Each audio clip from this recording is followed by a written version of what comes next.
আজকে আলোচনা করব হিন্দু ম্যারেজ অ্যাক্ট সম্পর্কে। হিন্দু ম্যারেজ অ্যাক্ট 1955 ডিভোর্স সম্পর্কে আজকে আলোচনা করব। একটা ডিভোর্স কিভাবে কিভাবে হয়, তাহলে একটা ডিভোর্স কিভাবে হয় যখন হিন্দু ম্যারেজ অ্যাক্টের আন্ডারে যখন মিউচুয়াল কনসেন্ট মানে মিউচুয়াল ডিভোর্স কিভাবে হয়।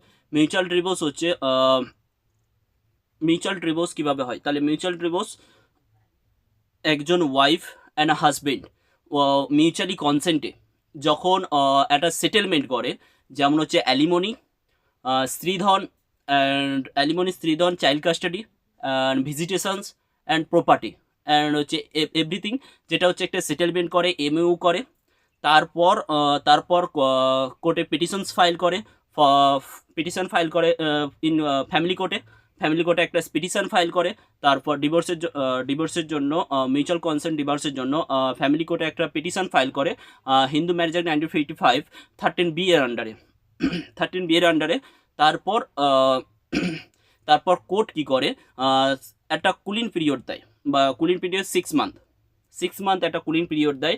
তখন হাজব্যান্ড অ্যান্ড ওয়াইফকে বোঝানোর জন্য যে তারা এখনও রেডি আছে কি, মানে তাদেরকে একটা দেয়, মিডিয়েটেশন দেয় অ্যান্ড কাউন্সেলিং দেয়, যাতে ওই মতামতটা চেঞ্জ হতে পারে সেক্ষেত্রে। আর নেক্সট হচ্ছে